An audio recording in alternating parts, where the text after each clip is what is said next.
Mr. Vice President, I'm going off script again, I know, but I just want to personally thank you. We've been through some stuff.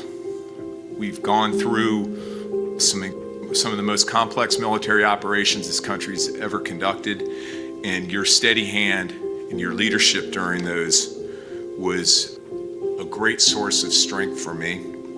Thank you for your leadership. Thank you for your character. Thank you for your selfless service. Thank you for commitment. Thank you for being a mentor to me, Mr. Vice President. It's called the swamp. And you know what happened? And you know what I did? A big favor. I caught the swamp. I caught them all. Let's see what happens. Nobody else could have done that but me.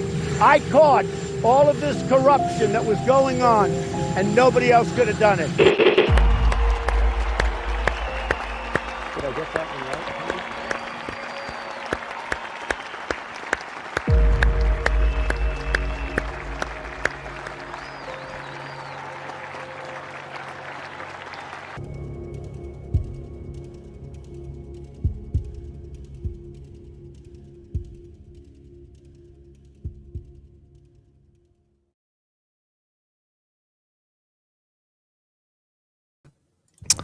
Well, good evening, everybody, and welcome to the Wednesday edition of the Devolution Power Hour. As always, and unfortunately, I am joined by Burning Bright. Burning Bright, how are you doing this evening? I'm good. There's it's spicy out there in Trumpville, and I kind of like it right now. Yeah, it's when it's most fun. It's exciting.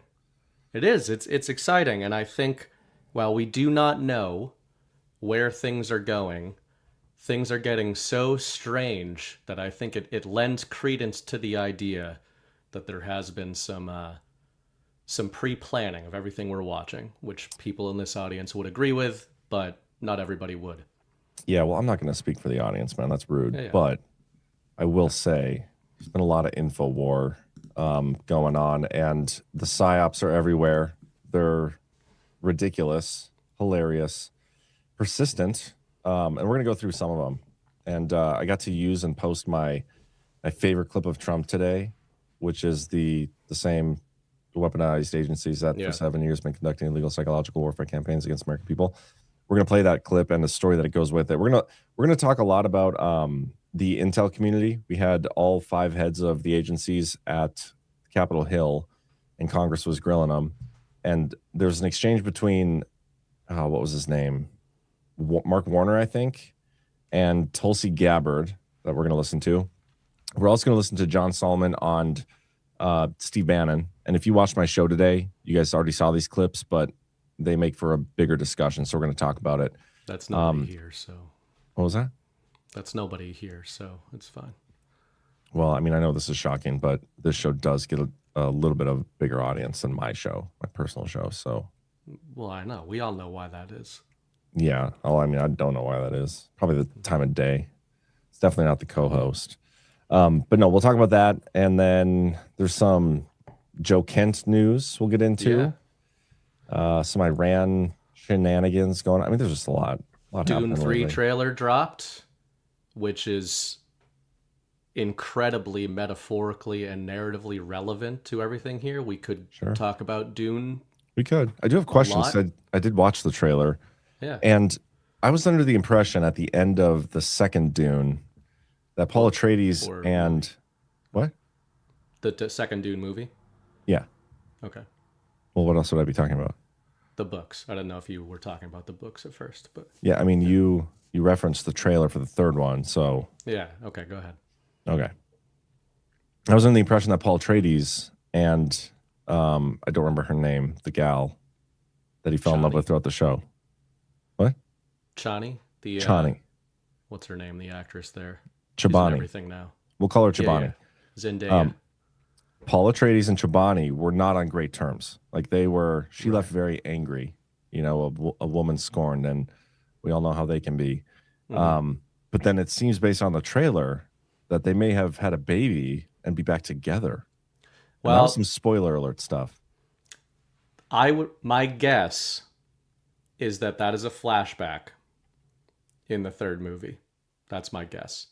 They are showing you why she feels so scorned, because they're probably going to show you their conversations about their future children's names that Did they Paul was not talking have to her about. the baby though?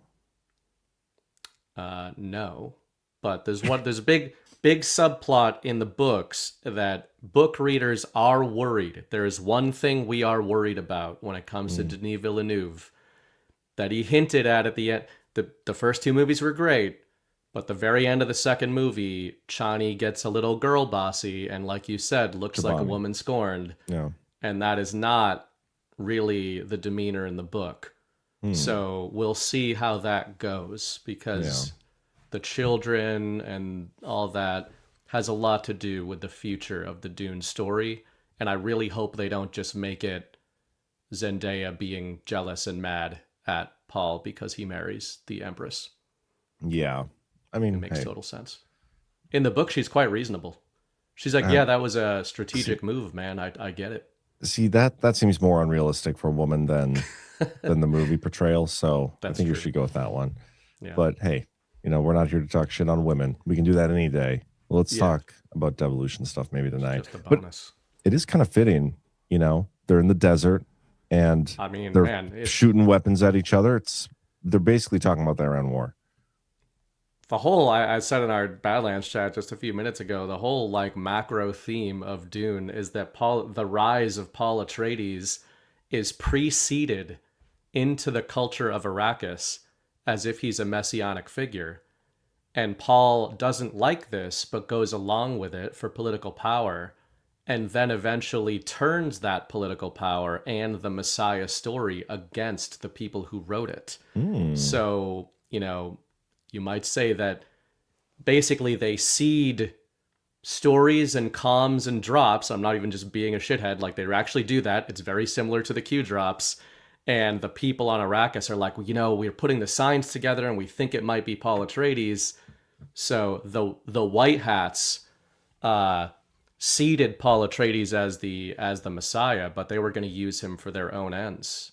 If you want to think about Donald Trump, there are some people who believe that Donald Trump was seeded into the zeitgeist as this big MAGA figure that was going to be used for nefarious purposes, and that Donald Trump is not going to be used that way because he's actually smarter and more powerful than his would-be handlers believed, which is basically the story of Paul Atreides. The only difference is Paul Atreides does launch a holy war that results in billions of people dying, and we do not think Donald Trump is doing that. So, well, some do. Some do. I do not think he's doing that. Oh, funny. Ghost in the chat said, next time Miss Ghost gets mad at me, I'm going to implement devolution so she can't decapitate me. And this is great. What you guys haven't realized is that the entire devolution series and this show for the past 4 years has really just been a relationship show. It's been a relationship advice over and over again, and how to, implement devolution in your own lives with your own, significant others to avoid decapitation. It's brilliant. I'm glad somebody finally figured that out. Yeah, the ultimate stress test is basically, have you cultivated a marriage to the point where if you needed to marry a super hot princess to save the galaxy, would your woman be cool with it for the betterment of the MAGA movement, right? And I don't think a single person I know would, like your wife would she'd be cool kill with it, everybody. No, I doubt it. She'd kill everybody. No, she's pretty much one of the wildling Freeman anyway. So yeah, I suppose. But anyway, okay, how about this? How about we actually get on topic here? Okay. Let's get a quick word from our sponsor for Sponsor Tonight's show, and then we'll jump right into the Tulsi Gabbard clip. And first up tonight, we got Lean from Brickhouse Nutrition. Everybody's talking about weight loss injections because the results are so dramatic. They work by lowering blood sugar and reducing appetite. So what if you're looking to lose weight but not interested in painful weekly injections, especially when you hear about some of those intense side effects? That's why doctors created a weight loss supplement called Lean, and the results are remarkable. The studied ingredients in Lean have been shown to lower your blood sugar, burn fat by converting it into energy, and curb your appetite and cravings so you're not as hungry. But listen, Lean is not for the casual dieter with only a few pounds to lose. The doctors at Brickhouse Nutrition created Lean for frustrated dieters with 10 or more pounds to lose.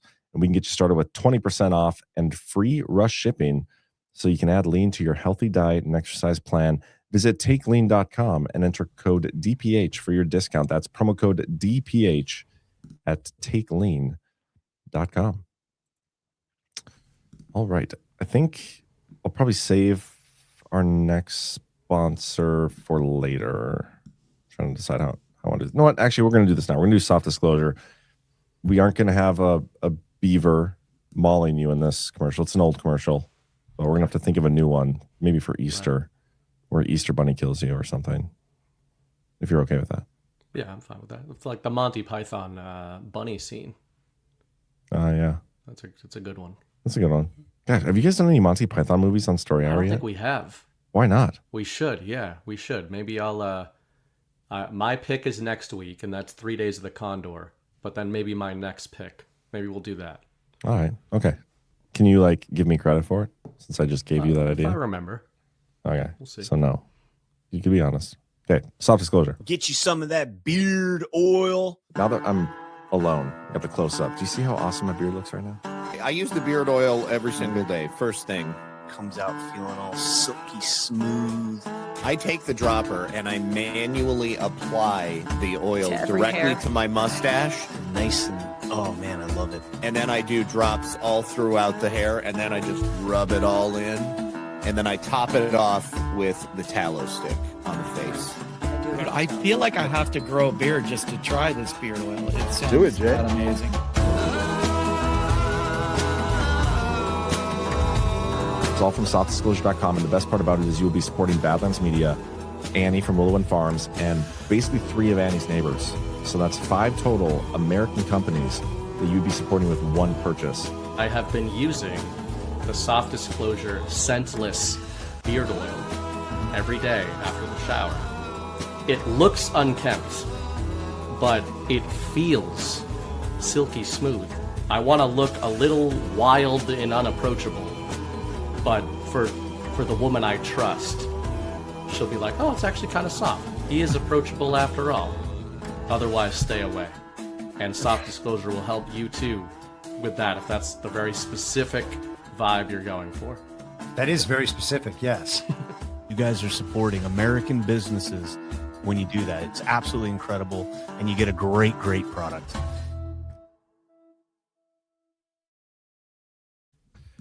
Rise of Tire in the chat says, John, Christina got me beard oil as a gift. I used it today for the first time, and my beard feels amazing. That's awesome. But you also got to remember to take it and rub it all over your face. I'm not joking when I say that. I don't know what it is, but I mean, look, it helps. I went to Florida about a week ago, but I just got like a nice bronze glow to me. And look at you. You probably don't rub it on your face, if I had to guess. I do. I get all up in there. Yeah. Oh, boy. Yeah.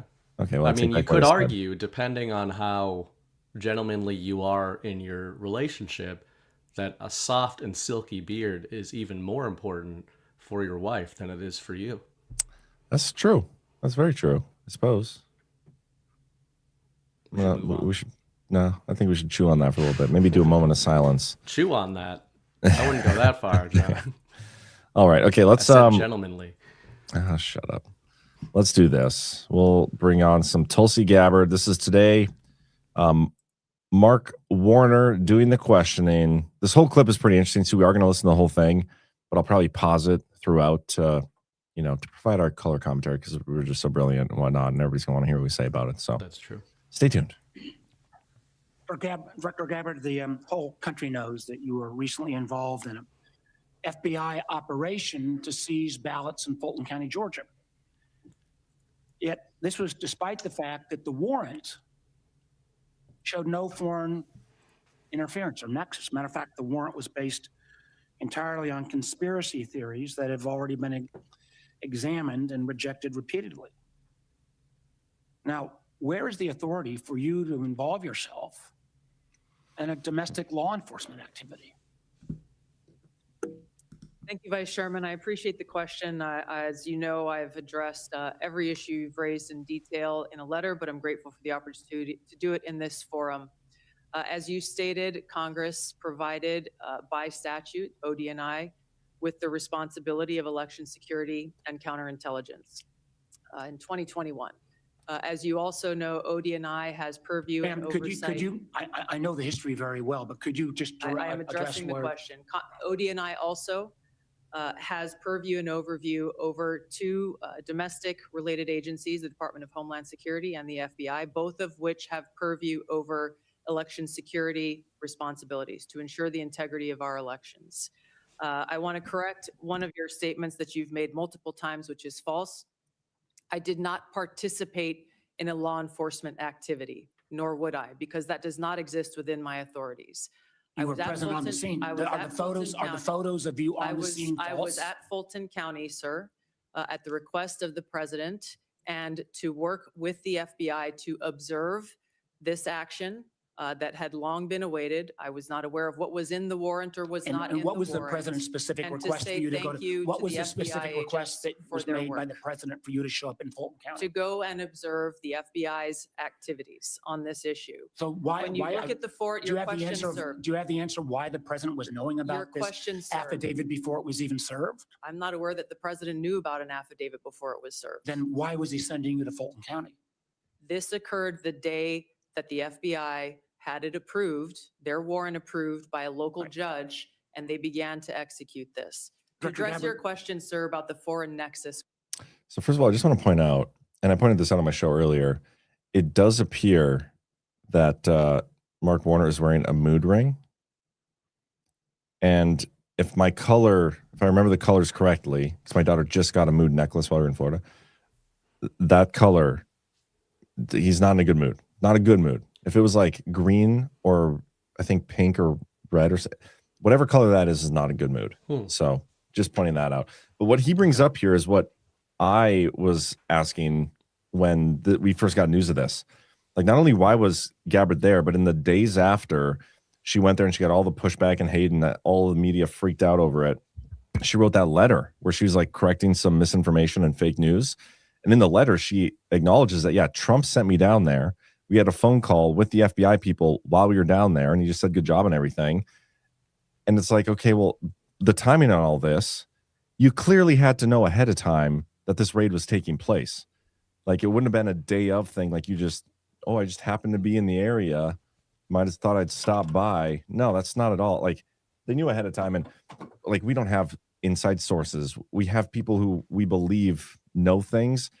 And they told one of our Badlands hosts, like, yeah, this is like an investigation Trump demanded. Obviously, he knew. Like, obviously, Trump knew what was going on, knew this was going to happen, and sent her down there for a reason. She's kind of evading answering that, though, which is interesting.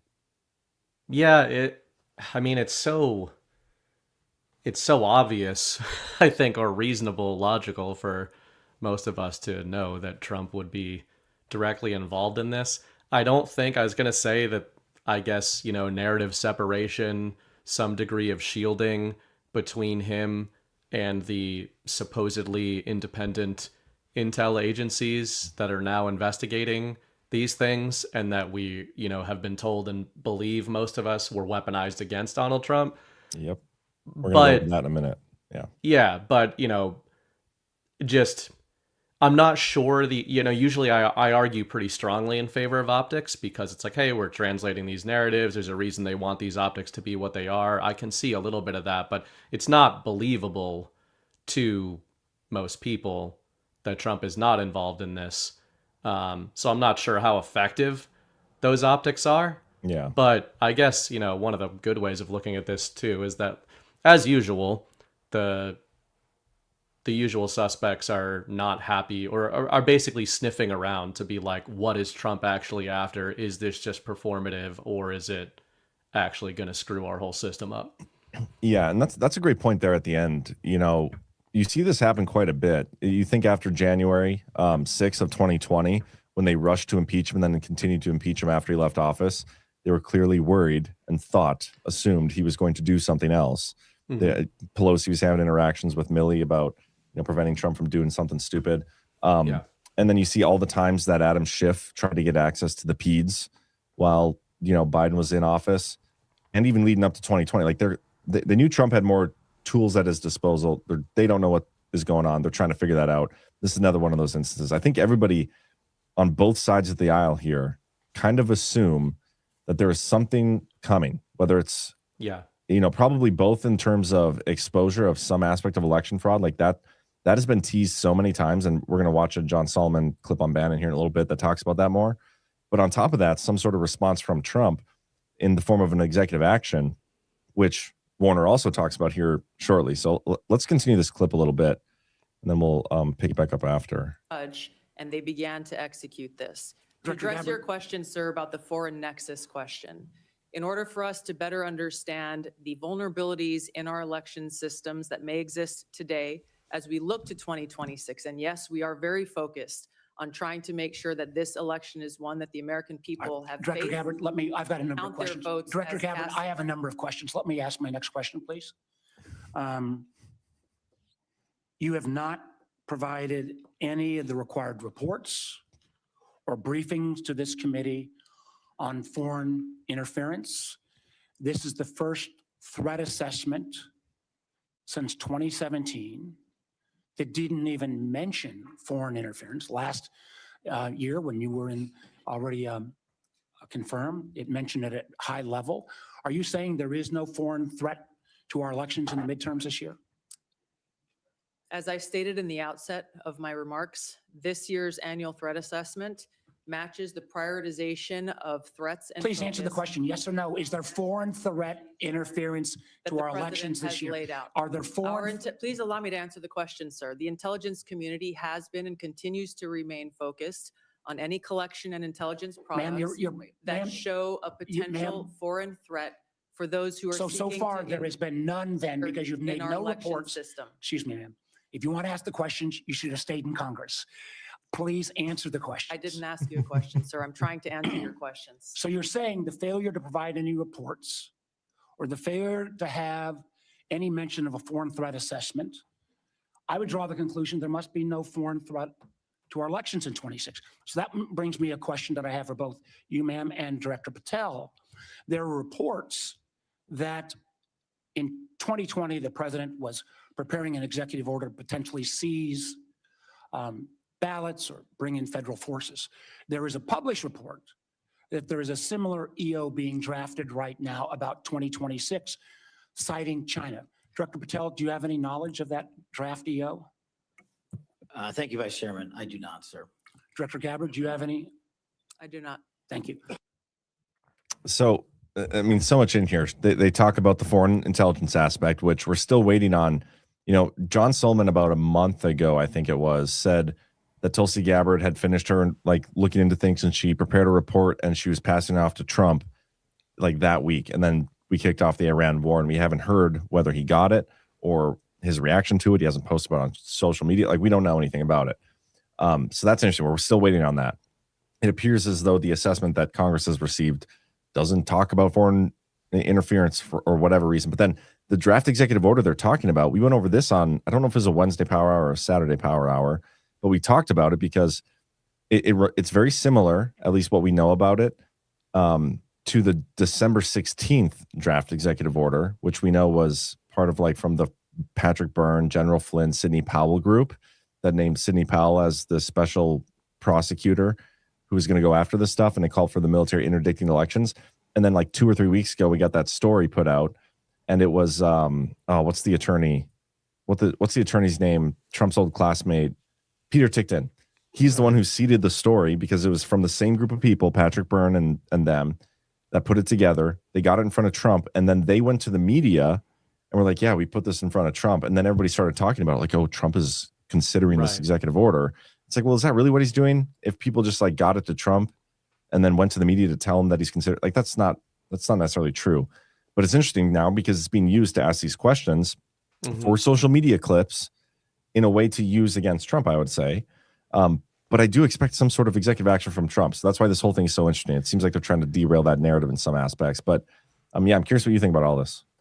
Yeah, I mean, this is part of Chris Paul often uses the drafting terminology, and I think there's so many, that's a cipher or a tactic that can be used in so many different ways, good and bad. It's just a tactic. It's just an info war tactic.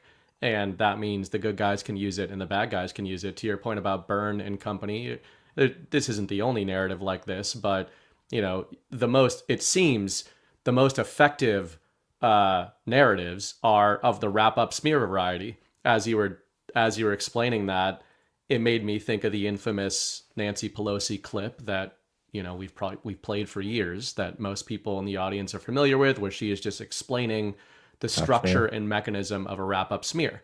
And what do you do with a wrap-up smear? You seed intelligence, supposedly from legitimate sources that are implied to be legitimate. You seed that intelligence into the narrative. You seed the fact that that intelligence has been seeded into the media apparatus. They amplify it. And then you, as the congressman or woman or official in power, get to then comment on what the media is reporting, even though you or somebody are the ones who seeded that. So when you're talking about these election things, the wrap-up smear is just this ancient political practice at this point. But when it comes to, like, what would you use the wrap-up smear on? I think that word smear gets people going down the wrong paths with what Pelosi's describing there, because I think they think of it as a reputation game thing. Of like, oh, we'll plant something about you in the tabloids and then we'll comment on it, and like a Hollywood type of thing. Or we're going to plant bad stories about Donald Trump. But the wrap-up smear just describes a process of seeding false narratives. And what does that do? It grants, on an actual and a narrative level, shielding to the government officials who then inquire about it. Because they're one layer separated from the sourcing, right? So when you look at what sort of situations would the wrap-up smear be deployed against, it would be deployed ostensibly against narratives or actuals that they are worried about. So what they want to do is plant their false versions of those narratives and get those to dominate the cycle, right? I don't know if that's what was going on with some of these stories, but I like how you frame that too, of saying, like, I understand why people who know or believe that our election system is fraudulent, like most of us do, why, when you see a headline of, hey, we presented such and such to Donald Trump, it just kind of fits neatly into place in your mind. And you're like, well, Trump talks about election fraud. I believe election fraud's a thing. And now they're talking about it. This must be the thing.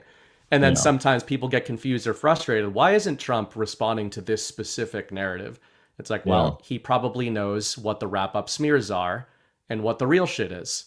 Yeah, and what you said there about giving narrative shielding to the people on the left who want to talk about this and inquire about it, they can also frame the discussion in such a way to make it a negative thing and get out ahead of it so that they're ready to, fight against it more appropriately with the courts or whatever.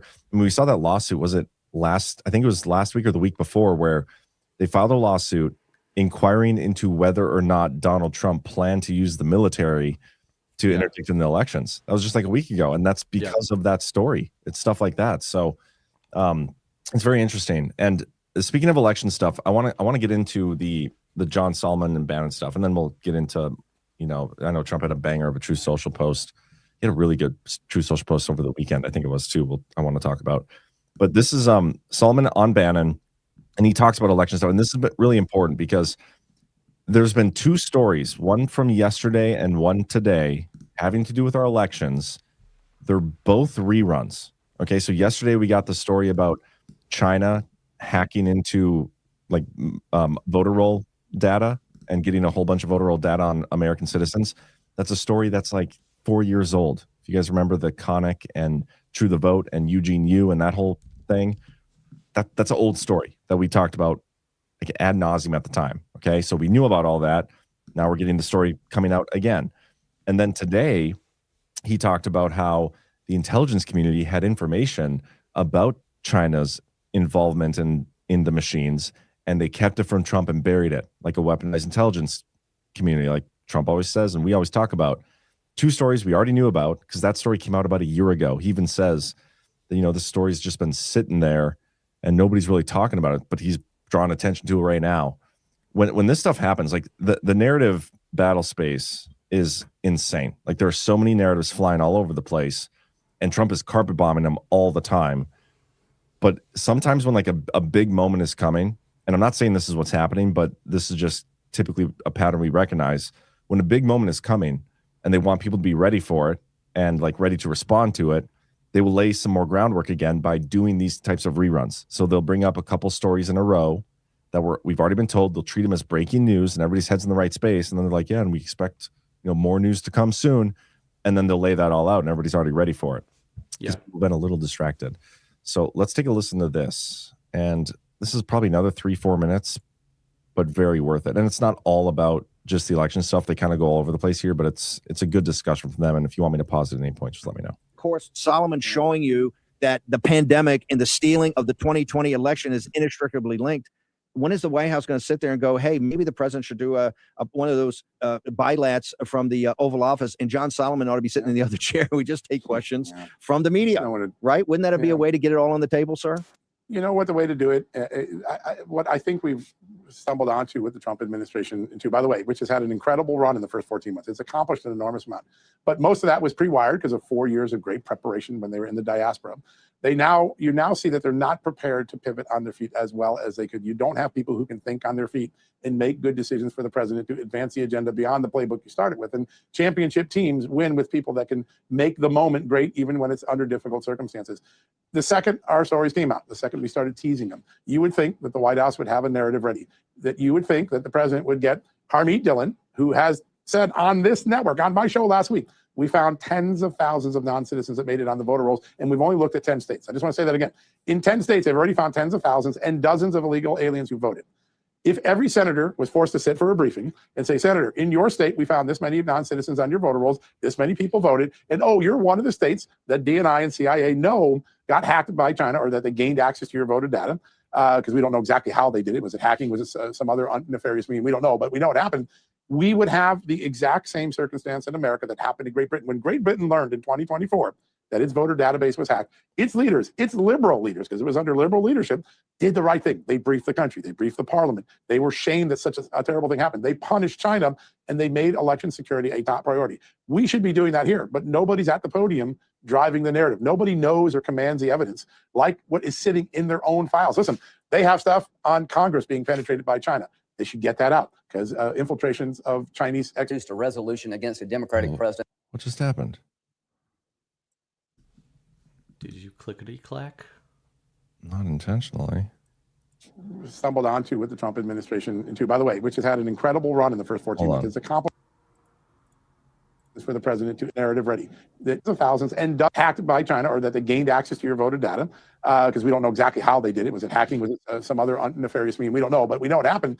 We would have the exact same circumstance in America that happened in Great Britain. When Great Britain learned in 2024 that its voter database was hacked, its leaders, its liberal leaders, because it was under liberal leadership, did the right thing. They briefed the country. They briefed the parliament. They were shamed that such a terrible thing happened. They punished China, and they made election security a top priority. We should be doing that here, but nobody's at the podium driving the narrative. Nobody knows or commands the evidence like what is sitting in their own files. Listen, they have stuff on Congress being penetrated by China. They should get that out, because infiltrations of Chinese a resolution against it. The heck? Okay. Let's talk about what we heard so far. I'm going to try to find this clip like it should exist. Dumb. But yeah, so John Solomon, he's talking right now about the China stuff, and he's about to get into the part that I really want us to listen to, having to do with China's involvement. So, but what was your takeaway from that? A few things. Number one, I mean, he's talking about, we talk about narrative warfare all the time, and we were just talking about wrap-up smears, which a wrap-up smear is talking about actual events, but translated through narrative, right? How do these narratives get into the media cycle, and how do they become weaponized? Well, Bannon and Solomon are not so subtly, pretty directly talking about that and saying, from an inverse perspective, how do we, the people who know the truth, get that quote, get it on the table? And when they're talking about getting it on the table, I don't think they're talking about how do we conduct real investigations about this and get justice for this. They're talking, that's already, that either is or is not happening, right? That Congress has nothing to do with that. This is law enforcement, this is justice, this is DOJ purview, right? So ostensibly, like all things equal. So what does getting it on the table mean? It means getting it into the narrative. Yep. Which is what they're talking about, right? So when you see these dueling narratives going on, Chris was in the chat and talked about, figures in the truth community that became very prominent 4 years ago that ultimately seeded the narratives that Patrick Byrne and others have carried the baton on that may very well be the whole truth of what went on during the 2020 election. But it's interesting that these guys, Bannon and Solomon, do not seem to think that those are the election fraud narratives that need to get on the table, because those narratives are the ones that are on the table right now that Congress wants to talk about. So there's that. And then if you have more on the China thing, but I think let's go into it, because I found the clip here, and he talks about specifically, like, there's so much classified information that Tulsi has. I don't understand why they're not putting it out.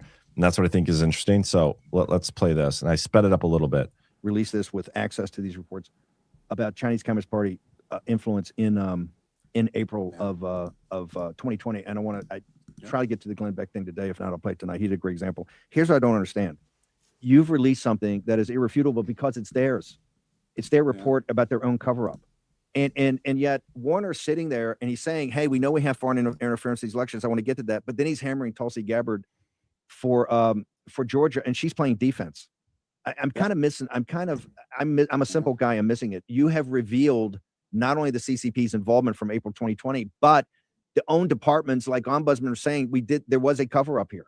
Why can't we just have a straight conversation at these hearings where we start why is Tulsi and Ratcliffe and Cash, why are they not putting this every time they're hammered on these questions? Why don't they just put out these reports, sir? Yeah, that's a great question. Clearly today, Tulsi Gabbard appears to be unprepared for the questioning she had. There is great evidence to combat every one of these concerns that the Democrats are trying to manufacture in the hearing. If you're talking about Iran, let's just talk about Iran, something she didn't do a very good job of today, at least not yet that I saw in this hearing. We captured 3 IRGC officials on our soil. We got rid of them in January. In late January, we learned that Iran was negotiating for a hypersonic missile from China.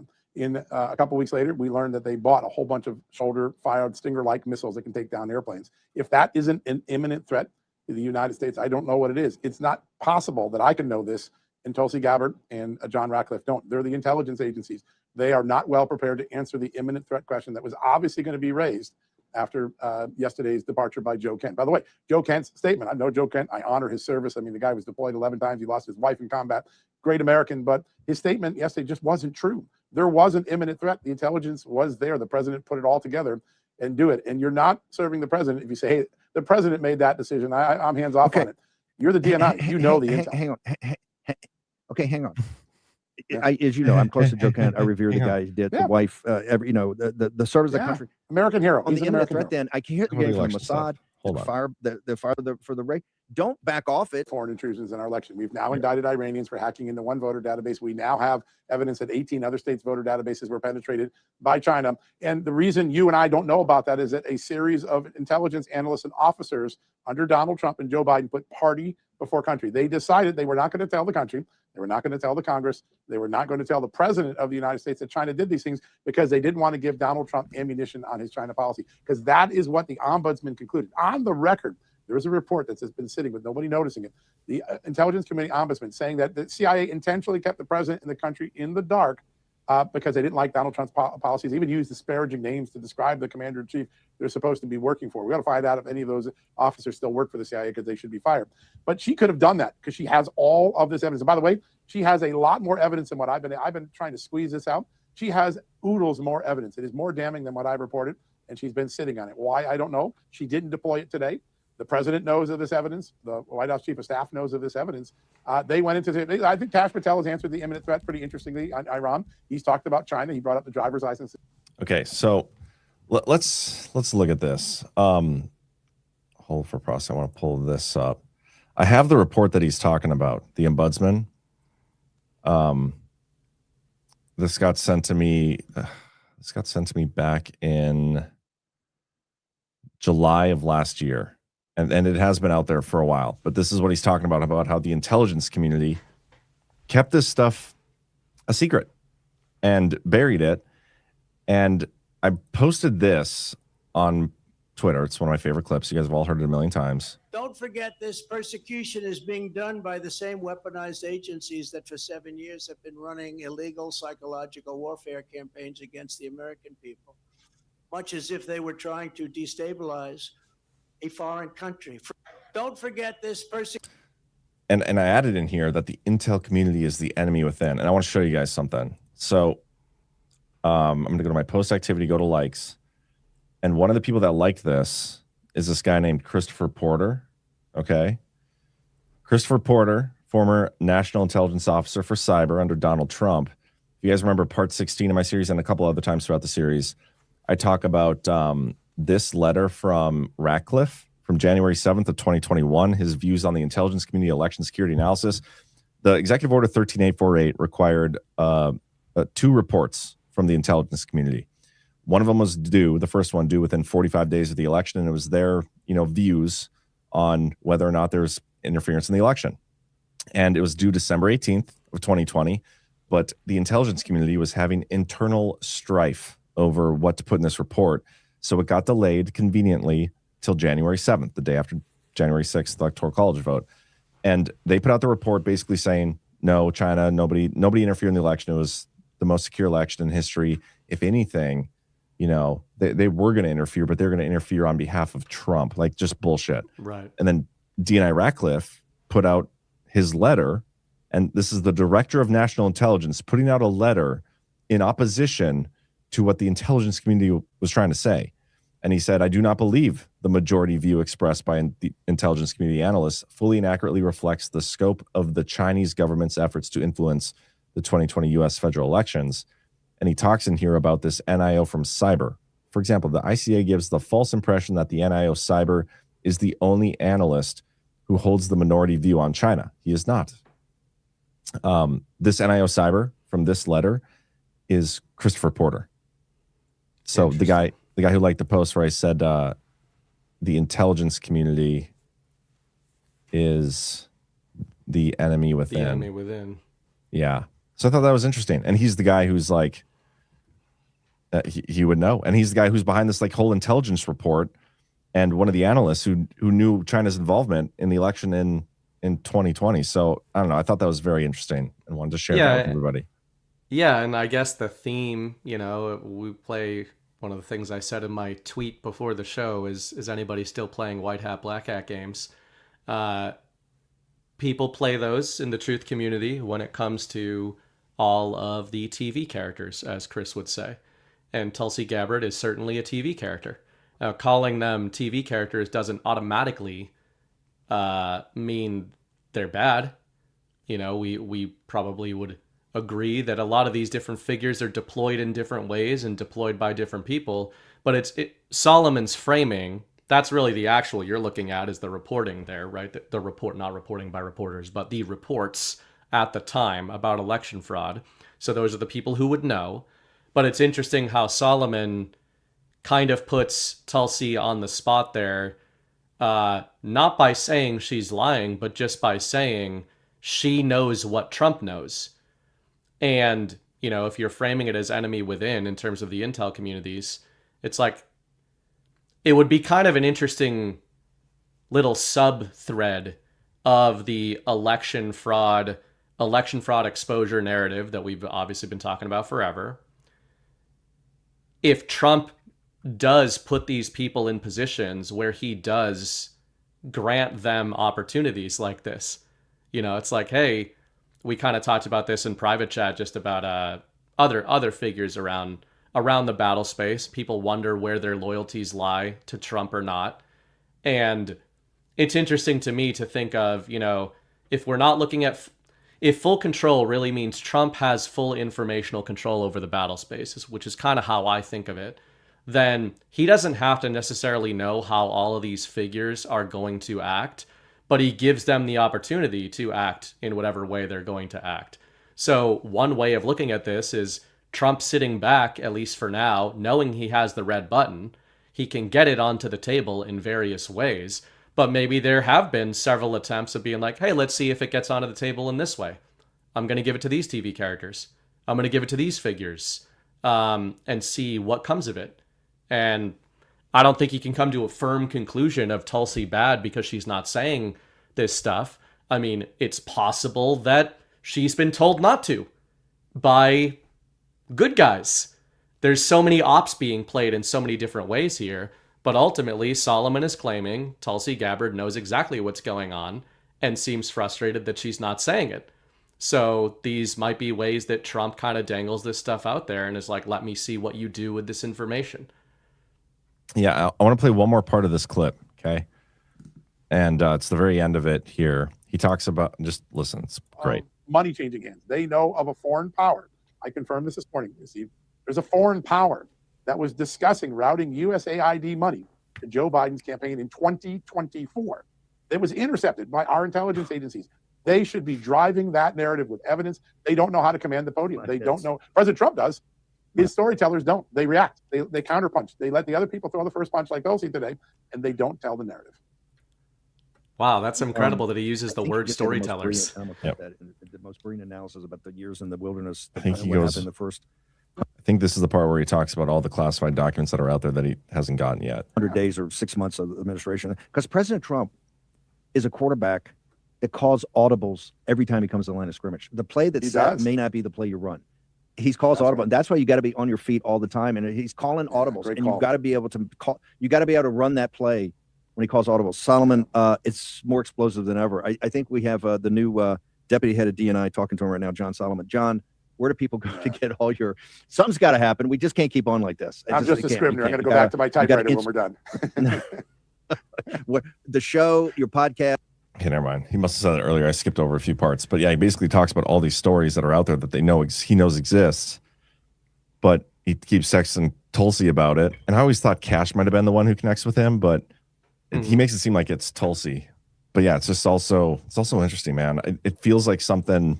I know we say this all the time. We're typically wrong when we say it, so don't stand on the rug. But it's just weird to me that they're bringing these stories back up. Some of the stories that we've already known about, and disclosing them as if they're new. It just seems like they're setting the table for some other limited hangout. I don't know. Yeah, and I loved that little exchange there. I had not seen that, where obviously Solomon specifically refers to Tulsi Gabbard and others like her as storytellers. Who fucking refers to directors of national intelligence as Donald Trump's storytellers? Well, maybe that's why he brought so many media personalities into his administration just to tell a story. Well, yeah, and this is why, again, Chris's framing of them as TV characters, I think, stands, but that's not the end of the conversation. I'm not claiming that Chris says it's the end of the conversation, but some people that hear him say that, they're like, no, they're real. It's like, that's not saying that they're not real, but to your point, what are they there for? Yeah. What are these figures there for? And yeah, they all have media training. It could be that he's taking characters from the enemy side and rebranding them and poisoning them against the enemy and being like, well, now they're permanently attached to me. There's certainly that reading of things. But there's also the reading of things of did Donald Trump call an audible that Tulsi is aware of? Or are their implication seems to be Donald Trump put Tulsi in a position and Tulsi is she's not running the route that Trump wanted her to run. And she should have been ready to run that route. And, you don't know. And one of the points I wanted to make earlier that I thought of is still relevant to that, the storytellers and white hat, black hat games. Kind of said this earlier in our private chat. I think of a scene from Captain America Winter Soldier often with this stuff, where Captain America is arguing with Nick Fury about intel secrets. Because Cap is the super soldier and he finds out that S.H.I.E.L.D. has all this information on the American people and on their invisible enemy, the deep state that has infiltrated Congress in the context of the comic book movie, and that Captain America was not even told about it. And Nick Fury, who's the ultimate spook, says, compartmentalization, Cap. Nobody tells all the secrets because nobody has them all. And it reminded me of Bannon just saying there, Donald Trump gets to the line of scrimmage and he calls all the audibles. The quarterback knows all the plays. Not every receiver necessarily knows the playbook front and back. So I think the reason I'm saying that is we get trapped into binaries in the info war of being does Tulsi Gabbard have a white hat on or a black hat on? If you're saying gray hat, that's a stupid thing to say because that you can't be good and bad. It's you're one or the other. But to try to fixate on it and figure it out, I think more realistic reading of this is Donald Trump doesn't necessarily know what all of these figures are going to do in specific situations. So he calls audibles and gives them a play and sees if they run it or how they run it. And, a lot of people's readings of something like the Scaramucci model is like automatically putting a secret white hat on Scaramucci, like, oh, he was in there for a reason. Well, yeah, maybe he was in there for a reason, but he doesn't have to have any idea what that reason is. And that's what I think of with compartmentalization. There's probably a lot of these figures that do not know why they're there or what they're supposed to be doing. Yeah. And it's kind of interesting to see how Donald Trump deals with them over time. And ultimately, I guess the last point on it would be the thing we should, I think, have faith in, or the only thing you can have faith in, is your quarterback, right? Like, your receiver might run the wrong route. Your line might be good, it might not be good. But the best quarterbacks can figure out some shit, and if they've got the play, then ultimately they shouldn't need that receiver. And I think Trump is giving all these different characters the opportunity to run the route, but ultimately he might just do it himself. Sounds like something a Patriots fan would say. Because I have not had, this iteration of the Patriots necessarily. I've not had many opportunities to have faith in my quarterback as a Kyler Vikings Murray fan. he's the new chosen one. Oh yeah, we're gonna win like 10 Super Bowls in a row now. But I'm speaking previously, we haven't won them yet. So yeah, no, you're right. It's also interesting right now, and some of this is playing out. Like some of what you described there is playing out right now with the Iran conflict. Like at the very beginning, we were getting conflicting messages from people in Trump's own administration about how we got into the war. Marco Rubio came out and said one thing, and then Trump came out and was like, oh, no, it was the complete opposite of that. Yeah. Like, they've been all over the map. And we've had this Joe Ken situation, which has been kind of fascinating to watch unfold the last, 48 hours. He was already on Tucker today. We could probably go through some clips of that. But I think before we even get into the Joe Kent stuff, we should talk about this Truth Social post from Trump. Yeah. So over the weekend, Trump had a post where he was like, we just carpet bombed the shit out of Carg Island. We hit everything we wanted. The only thing we left was the energy infrastructure. I could have taken it out if I wanted to. Yeah. But I didn't. And then he's calling for the allies to come in and protect the Hormuz Strait. Like the energy stuff that is going on and how that fits into the Iran conflict, something we've talked about a little bit, is interesting. I don't think anybody fully has the full picture, but everybody's trying to figure it out. But now we have this post from Trump tonight, and he seems a little angry almost. Just let's watch. Israel, out of anger for what has taken place in the Middle East, has violently lashed out at a major facility known as the South Pars gas field in Iran. A relatively small section of the whole has been. Isn't that an interesting way to describe like your ally in a conflict? Like, yeah, Israel just did something we clearly didn't approve of it. They just kind of lashed out angrily on their own without our permission. Interesting. A relatively small section of the whole unit has been hit. The United States knew nothing about this particular attack, and the country of Qatar was in no way, shape, or form involved with it, nor did it have any idea that it was going to happen. Unfortunately, Iran did not know this or any of the pertinent facts pertaining to the South Pars attack and unjustifiably and unfairly attacked a portion of Qatar's LNG gas facility. No more attacks will be made by Israel pertaining to this extremely important and valuable South Pars field unless Iran unwisely decides to attack a very innocent, in this case, Qatar, in which instance the United States of America, with or without the help or consent of Israel, will massively blow up the entirety of the South Pars gas field at an amount of strength and power that Iran has never seen or witnessed before. I do not want to authorize this level of violence and destruction because of the long-term implications that it will have on the future of Iran. But if Qatar's LNG is attacked again, I will not hesitate to do so. Thank you for your attention to this matter. President Donald J. Trump. Now, first blush, like, we're in a war. We're, a lot of the rhetoric from Trump ahead of this is like, it's already over. It'll go as long as I want. Like, again, all over the map. We've talked about this. But when you're in a war, you normally don't apologize for bombing. Yeah. And be like, sorry about that one, eternal enemy. We didn't know. We had nothing to do with that one. Our bad guys. I know we've killed every one of your leaders, but we did not mean to hit the gas field. That was Israel. Don't blame us. Don't blame Qatar. But if you do end up blaming Qatar, then we're going to take out the whole field we just apologized for. It's just a weird but funny but interesting post. I love it. This is the best post that Trump has made since this current iteration of the Iran narrative. And this one reminds me, this post literally went live shortly before the show. So I hadn't seen it until basically we were going live because Ghost posted it.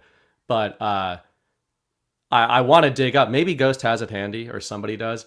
There's a post Trump made during Operation Midnight Hammer, or right before it. I think it was during it, where he used very similar framing to this and put all caps and said Israel will not continue its bombing run on the nuclear facility, right?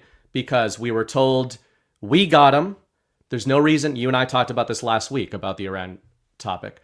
And I've been looking for this kind of post out of Trump, but this narrative has been significantly more stretched out than Operation Midnight Hammer. The first couple articles I wrote about this like a week and a half ago were comparing it narratively to Operation Midnight Hammer and saying, if this is a similar narrative disarmament campaign, which is what you and I and certainly Chris talked about last summer, then it might start to look something like this. It might start to look like Donald Trump and Iran coordinating on messaging while Israel increasingly kind of gets put to the side, and where Donald Trump starts openly reprimanding them. He did that very quickly with Operation Midnight Hammer, and this is the first one we saw here. The other point I want to make about this from just a language perspective, and I'm a language nerd, I think it matters, and I will not get off the hill of Donald Trump writing his messages with specific syntax and structure for a reason. This message, the way it is literally written, Donald Trump, in my opinion, uses if-then statements to confuse the battle space. So all the way through this post, all the way halfway through the post, where he talks about no more attacks will be made by Israel pertaining to this extremely important blah, blah, blah. And then he gets all the way to, in this case, Qatar. Right there, the statement changes. The structure of the statement changes. It goes from Donald Trump saying, this is what is going to happen, meaning I'm telling you Israel is not going to be doing this again, which reads as a threat.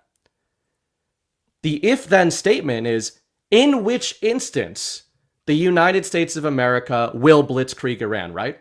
So most of the headlines coming out of this, I bet, are going to be Donald Trump threatens Iran. But really, he delivered an if-then statement about Iran on the back of a hypothetical that he says will not occur. And that's what most people miss with Trump deployments. So they're like, oh, he's threatening Iran. What is he? Because it looks like he just reprimanded Israel, and if anything, he might have threatened them by all caps saying, sit down and shut up, and you better not do this again. And with Iran, it's like, hey, now we've told you about this. If you do something bad, we're then going to glass the desert. So it seems like a small distinction, but this is really exactly what he did during Midnight Hammer. And after that, it was resolved pretty quickly. I don't necessarily think that's going to happen here. But, you know, it's certainly embarrassing for Israel, no matter how you think this is going. Like, it's Trump saying, this is not the plan, and you're embarrassing me in front of my friends. Yeah, I think I have, I don't have the exact post, but I found a story about the ones you were talking about. The ceasefire is now in effect. Please do not violate it. Israel, do not drop those bombs. If you do, it is a major violation. Bring your pilots home now. That's exactly what I was thinking of. So at least similar framing of he is giving Israel an order in those posts in Operation Midnight Hammer. He is ordering Israel to stand down. Well, what does it look like in this post tonight? That looks like he's giving Israel an order. How does Donald Trump... So keep in mind that he opens the post, this is just taking it at face value. He opens the post by saying, we didn't know Israel was going to do that. Well, how then does he know they're not going to do it again? He doesn't know that. He is commanding them not to do it again in all caps. And he's also like, he's defending Qatar and being like, don't respond to Qatar. The person you should be responding to is Israel. He's like, he's deflecting blame and basically trying to get Iran to bomb Israel more for this, which is also interesting. You're bombing the wrong guys. Yeah, he's like, you're bombing the wrong people. And the Qatar angle is interesting because I was thinking about that earlier today. Obviously, Ghost is like our super spurg with this specific theater. But I was thinking about Qatar earlier just because it is just really interesting that, these Gulf states, Saudi Arabia is a famous nation, But some of these other Gulf states that are really like hitting the news cycle in a way that they really don't typically enter the American mind. There are a lot of the Gulf states that were really pivotal to kicking off Donald Trump's second public presidency. You know, his peace tour was not just in this region, which I think is significant, but it included Doha, it included Qatar, and he made a stop in Dubai. Dubai, we're told, is being hit by this, you know, basically counterattacks from Iran based on the actions of Israel, and that's how all of it's being framed. So it's just it's something to keep in mind of like, according to the central narrative, Donald Trump really made overtures to these Gulf states. And right now, these Gulf states are getting increasingly agitated, yes, at Iran for bombing them, but also at Israel for continuing to provoke attacks on them. Well, so at what point do you see, so I was just going to say, at what point do you see Qatar and Dubai get onto a podium and say, Donald Trump, you need to rein in Israel?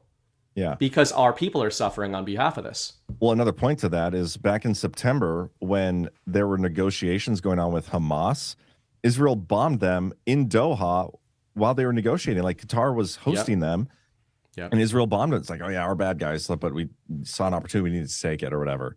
Yeah, and so that was a direct attack on Qatar, essentially. I mean, it was on Hamas, I know, but it was while they were in Qatar. So yeah, this is all super interesting. And there's one more post I want to show you from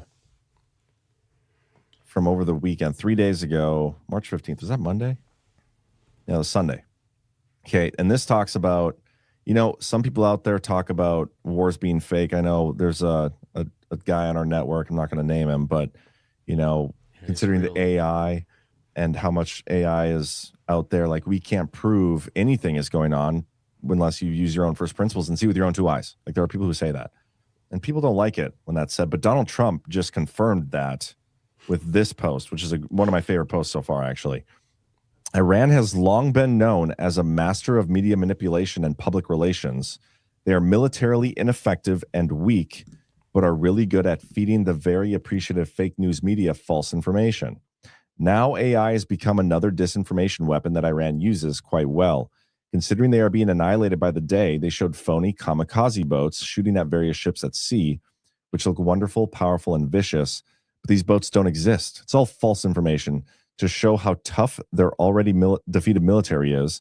The 5 U.S. refueling planes that were supposedly struck down and badly damaged, according to the Wall Street Journal's false reporting, and others, are all in service, with the exception of one, which will soon be flying in the skies.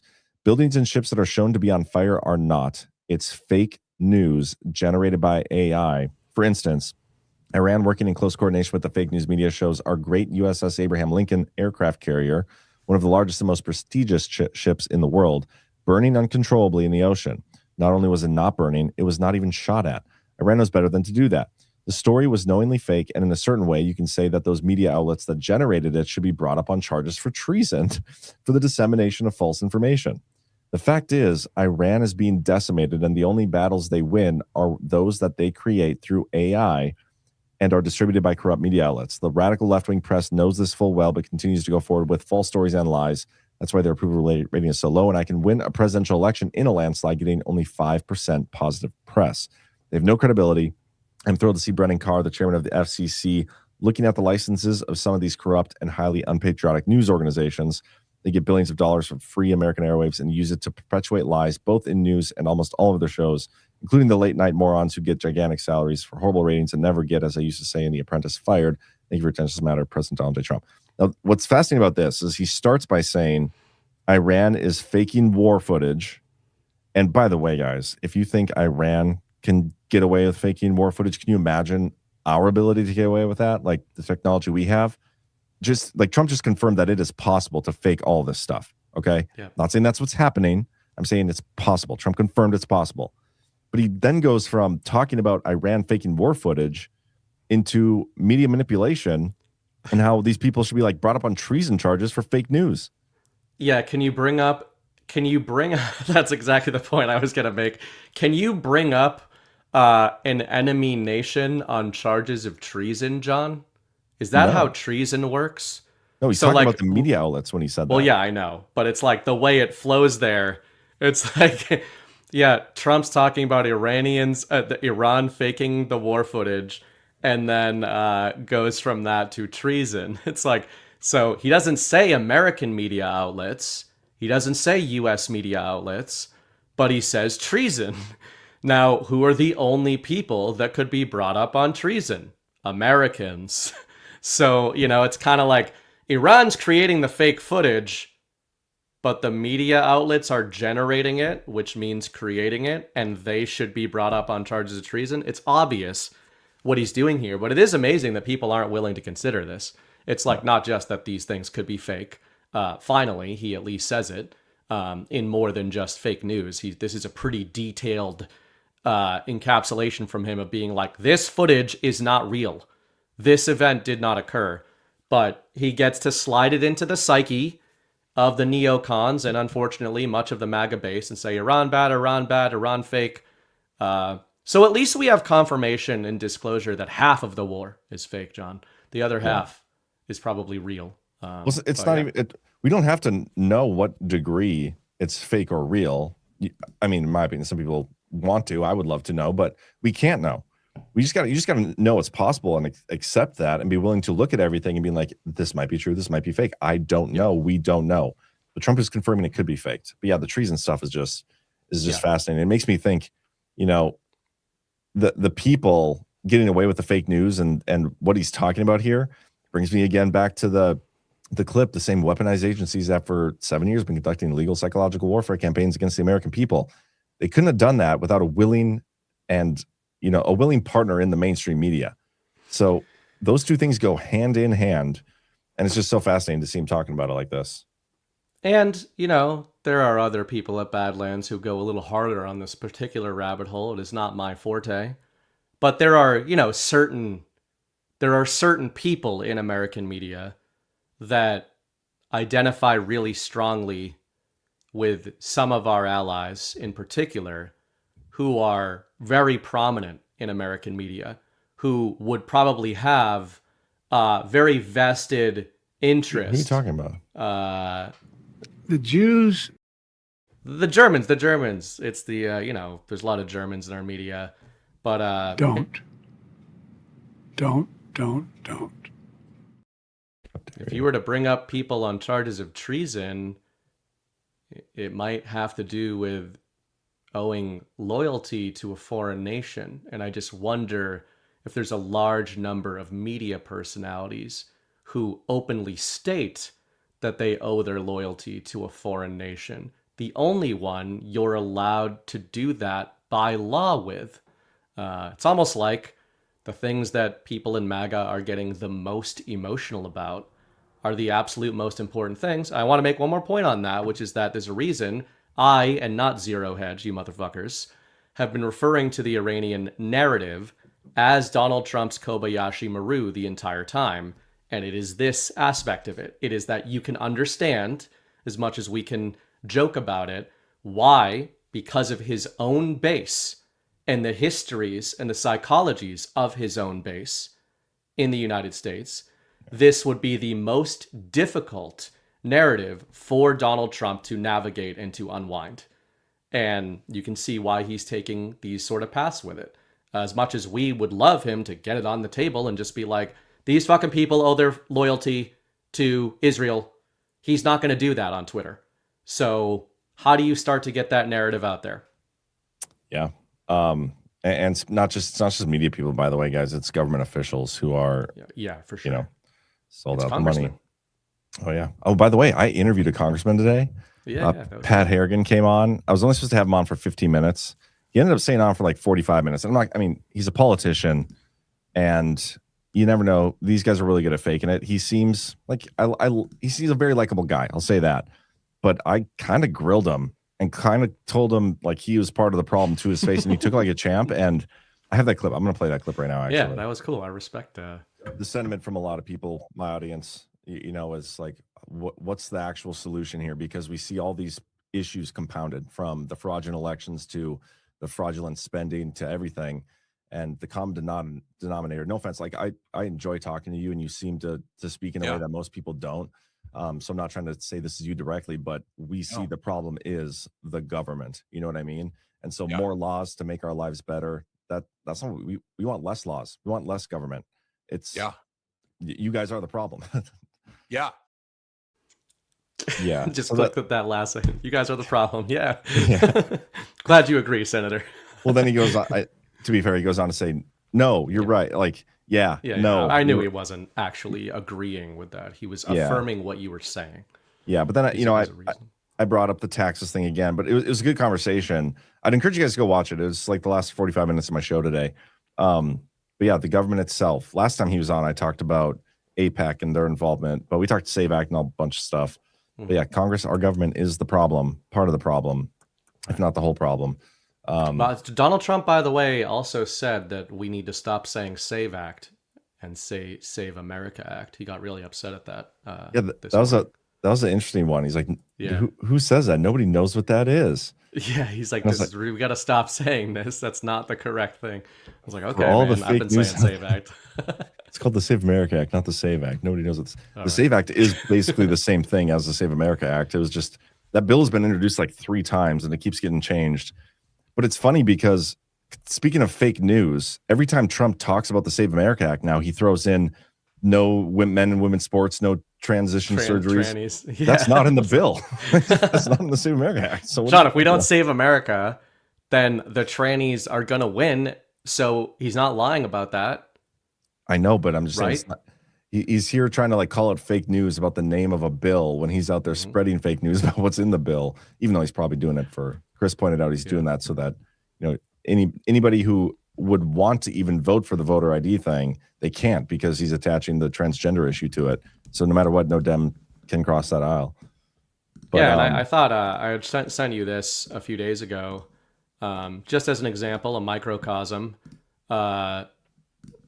One of the big media talking points about Donald Trump's commentary on the SAVE Act. Now, what's interesting about this Politico article, the headline for anybody listening, we're going to have a problem. Republicans want Trump to move on from 2020. Facing a difficult midterm landscape, there's a growing view in the GOP that revisiting election grievances risks distracting from the issues that matter most. And there's just a section at the very beginning that's interesting. President Donald Trump is bringing back 2020. Many Republicans wish he wouldn't. Conversations with nearly a dozen GOP state and county chairs and strategists reveal a party largely eager to move on from relitigating Trump's election grievances, which they're worried may detract from an economic message that actually motivates voters. But the president won't let it go. And of course, this goes on. But I thought this was interesting because the framing is not just the media saying Donald Trump won't shut up about election fraud, and we, the media, don't think that that's a good strategy.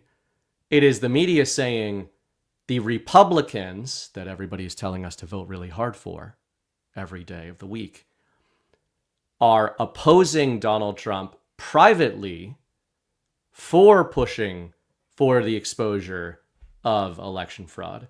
So it adds kind of an actual wrinkle to it. These things are always based on sourcing, and you have to always take that for what it is. But it's interesting, Donald Trump, as you point out, he keeps bringing up the Save America Act.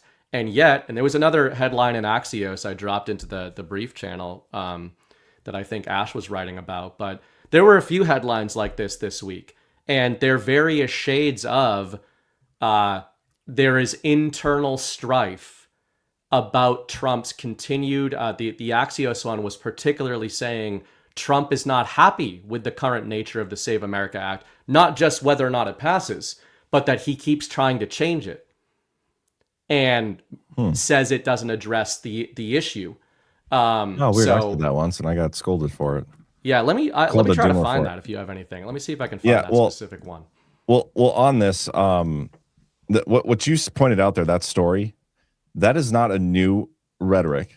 That exact same rhetoric came out in 2021, right after the election, when everybody got booted off of Twitter. The people that stayed were like, Trump needs to stop talking about this. All the mega influencers who then went on to, support DeSantis said Trump needs to stop talking about it. And then when Trump won the nomination, they all continue to say Trump needs to stop talking about this and focus on stuff going forward. Then after the 2024 election, everybody's like, yay, we won, elections are fixed and everything's fine. And everybody's like, Trump needs to stop talking about it. And we were like, no, let's keep talking about it. And then Trump kept talking about it and everybody kept talking. And now we're all talking about it again. And then here we are, another election coming up. And the people who want you to stop talking about election fraud are the people that are stealing the elections. That's like pretty fucking common sense.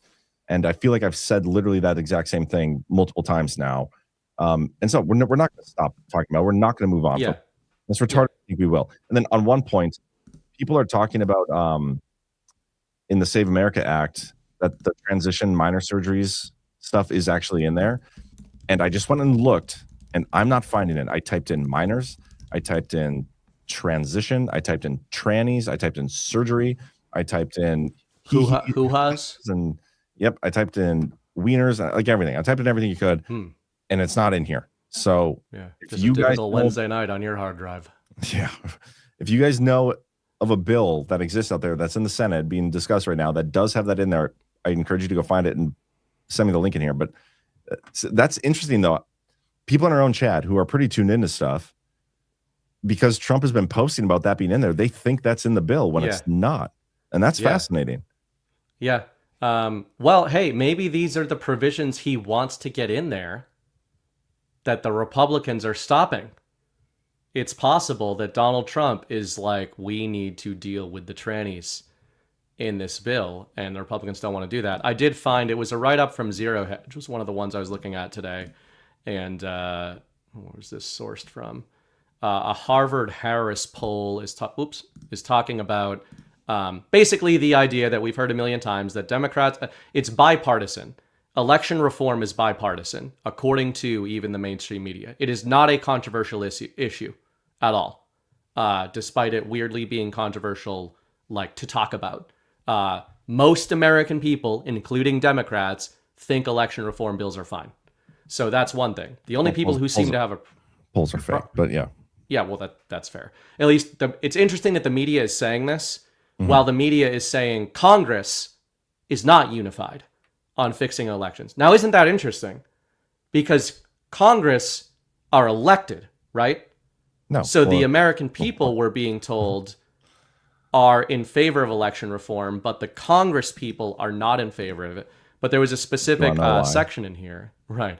So Trump laid out his demands.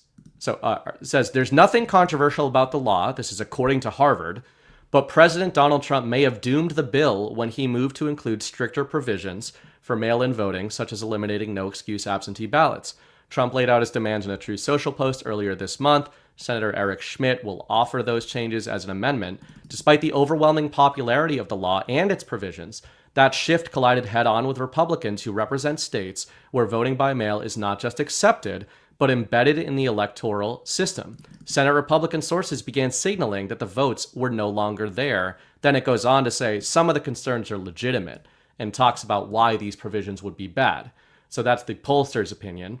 But it's interesting that their framing of this is the GOP was on board with the idea of the Save America Act until Donald Trump privately kept signaling that it isn't good enough and wants it to be stronger. And now he doesn't have the votes for it. So just that alone should be evidence of what you just said, or added reason to keep pushing for something to more strongly address the problem that we all acknowledge is a problem. And I just think it's an interesting microcosm that Congress is basically holding Donald Trump hostage for not being satisfied with the Save America Act, just like people are holding us hostage for not being satisfied with it. Yeah, I got to show something. So St. Pete in the chat threw this in here, and this is fascinating. This is from today, and I did not see this. And this is 100% to tank the bill, which we were talking about a week or two ago, that Trump didn't actually want this thing passed in the first place.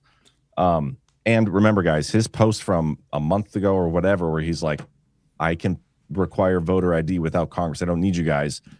That pretty much made this, the whole debate around this thing, a psyop, right? He was telling you that was a psyop, and everybody got sucked into it anyway. But look at this. Senate Republicans' last-minute SAVE Act rewrite includes anti-transgender provisions. It never included it in the first place. but Trump's been posting about it so much.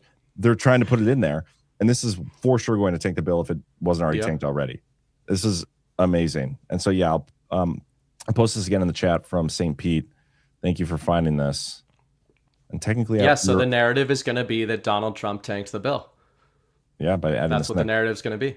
Well, Schmidt, but yeah, he's worked closely with Trump on it. But technically, I think we were both right, me and you guys in the chat, because I said it wasn't in there and it's not, and you guys said it was, and now it might be moving forward from today. So good job. Well, that kind of sums up the whole tranny debate anyway, right? It might be, it kind of isn't, it's sort of in there. It's not. We don't know. Right. I'm not a biologist, so I'm not allowed to have those kind of discussions. Mm-hmm. Yeah. So crazy. I mean, and going back to our conversation earlier in the show about Tulsi Gabbard and the wrap-up smear and all this, you think of something like the Save America Act, and you think, besides whatever first principles arguments or conversations that we try to have about these things, and especially somebody like Chris and you on Saturday nights, and get in a lot of trouble for having those conversations. It is always worth wondering, is Donald Trump trying to rescue something, or is he trying to subvert that thing? Because he's showing you that this is the subversive op, and the real one is going to come in a different form. Yeah, it's a drafting thing. Like, how many times have we talked about Congress and people, the uniparty drafting off of Trump's rhetoric and subverting it with their own version of it, which I believe the Save America Act is. And, everybody wants election reform, and they said this is the one thing that can save the elections and save our country. And that's literally the rhetoric they've been throwing out there. And so Trump's like, okay, well, that's not what I want. That's not what I'm going to do, but I'll play along here and I'll agree with you, and then I'll change it and make it so it can't pass, even though it can't pass anyway. And here we are. And Trump is going to do something that we don't know what it is. We don't know when it's coming. Nothing can probably stop it except for us and us talking about it. But other than that, we do believe it's going to come someday. Some, fix to the elections, exposure, all that stuff. And we don't know what form it's going to take, but the only way to operate in this without losing your mind, and the most logical way to operate in this, not knowing if it's going to be solved or how, even if you do have faith that Donald Trump is going to solve these things, is to say what you want to happen. And again, the idea that is controversial when Donald Trump is the mandate president who wants to serve you, his most, plugged in supporters, his most American supporters. The idea that putting your neck out there and saying, I as an American would like this, that was supposed to be the point of a president, guys. In fact, one might argue that the point of voting for somebody, for everybody who's a voting maximalist, is for that person to serve your interests and do what you want them to do. Now, how would that person know what you want them to do, John, if you don't say what you would want them to do? It's, again, these are like if you were talking to an 8-year-old and teaching them how representative democracy or a republic is supposed to work, or just sovereignty or any of that, you'd be like, what you're supposed to do is say what you believe in and advocate for that to happen. And it's the only thing we're not supposed to do in the truth community. Yeah, and I know we can be hard on the truth community sometimes, and and when we talk about this stuff, a lot of times we're not even talking about our audience, and maybe that's unfair, but it's just some of the behavior that we see, and it is what it's weird, but I want to talk about Kent. Okay, Kent is Joe Kent. He was the director of the National Counterterrorism Center, and that position itself holds a special place in my heart because Chris Miller held that position before he went on to be the acting Secretary of Defense. But yeah, Joe Kent gets in there, former, I don't think, was he Green Beret? I don't remember what he was, but he was in the military. He had like 11 tours. His wife died in Syria back in 2017 or something. He apparently married a Lib, which as a former, husband to a Lib, I would say that is not the best idea. A lot of people are blaming it on that, but there's just some weird stuff. Like, you dig up Joe Kent's previous post, he's completely contradicting himself now, where he's saying Israel drug us into this war. There's some clips from Tucker tonight I want to play, but before we even get into that, there is a story that's circulating now talking about Joe Kent and how he is being investigated for leaking intelligence, and that this investigation was started before he resigned. And so the speculation is he did this because he knew he was being investigated. He found out he's being investigated. And this is like, if you knew if you were working for the government and you knew you were about to be investigated or already were, you would want to set yourself up in a way to make it seem like you are being politically persecuted for going against the person you're working for. And I think he couldn't have done it any better with that letter coming out, basically blaming, subverting the Trump administration. But anyway, the FBI has opened a leak investigation into a top former intelligence official who resigned Tuesday in protest over the war in Iran. The investigation into former National Counterterrorism Center Director Joe Kent is focused on allegations that he improperly shared classified information. For people with direct knowledge of the investigation told Semaphore. I'm not familiar with this, with Semaphore. This could be total bullshit. I don't know. I'm just saying it's out there. It's circulating. So grain of salt. In his resignation later. Are they any good? Doesn't mean anything. Are they any good?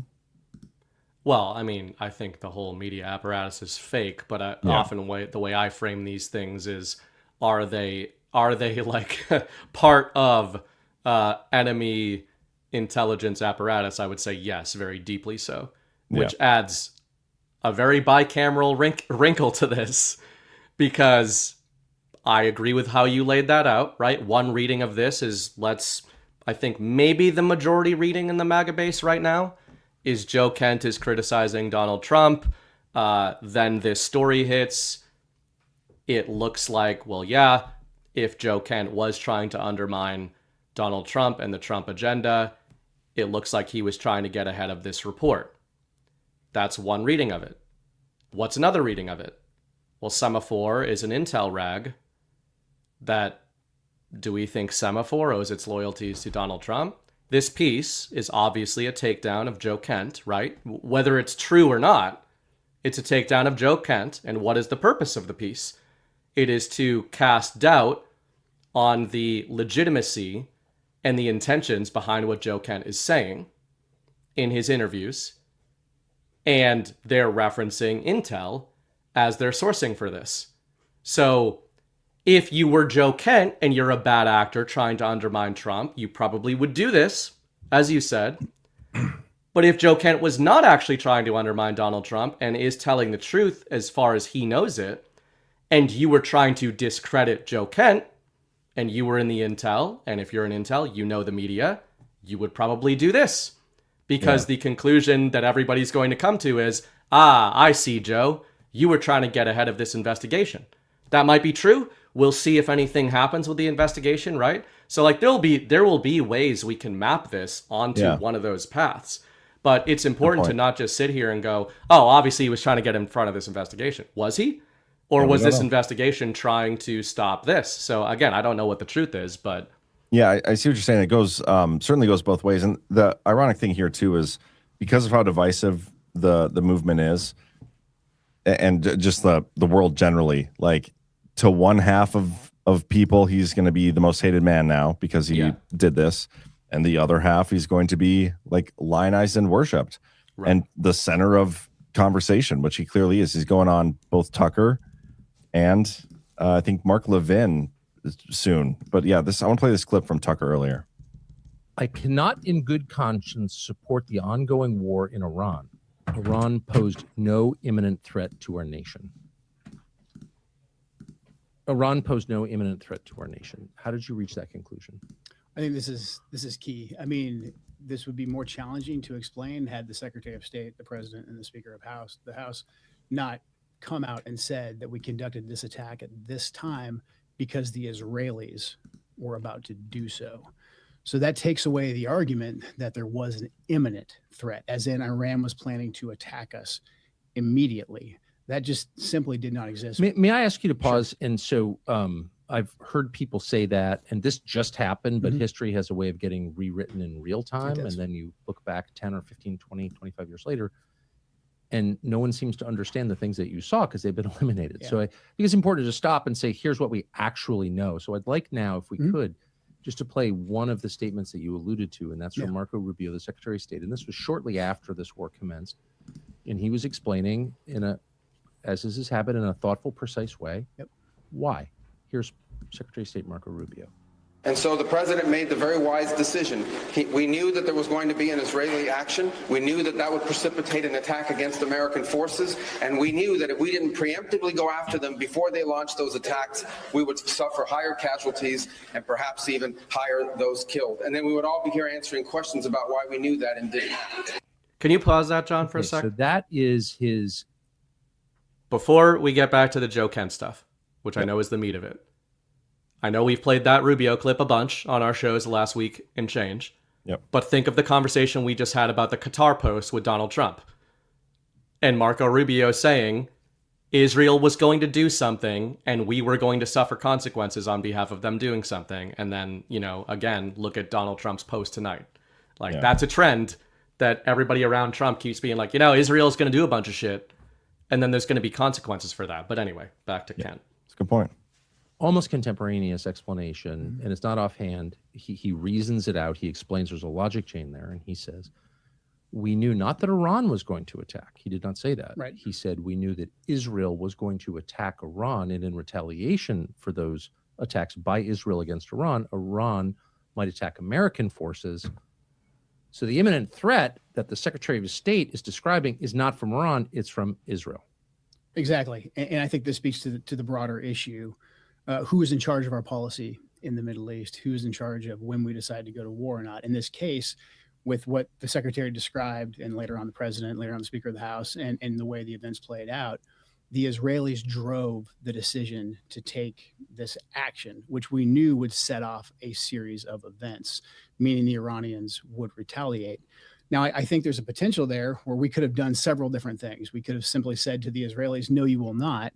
And if you do, then we will take something away from you. I think that it's fine that we offer defense to Israel, but when we're providing the means for their defense, we get to dictate the terms of when they go on the offensive. Otherwise, they stand to lose that relationship. And the Israelis felt emboldened that no matter what they did, no matter what situation they put us in, that they could go ahead and take this action, and we would just have to react. So one thing I want to point out, I'm seeing a lot of stuff in the chat. Guys, we actually don't know anything about the start of this war, okay? We don't know anything about the imminent threat, if it existed or if it didn't. We don't know anything. We are going based on what a lot of people want to believe and what we're being told from people we like. And so we just so happen to be believing that stuff. And Trump has contradicted himself so many times on this. Like, to say that we know for sure, one way or the other, that Joe Kent is telling the truth or lying, we'd be lying to ourselves, okay? So we need to at least acknowledge that. We don't know. And so that's how you have to approach the situation. This is an interesting dynamic that's playing out right now. It's some sort of psyop. The imminent threat conversation has definitely become more spicy, I would say. Like, a lot of people are like, okay, well, if there's an imminent threat, why don't you show us that? Even John Solomon's like, well, if there's show them the imminent threat, show us the proof.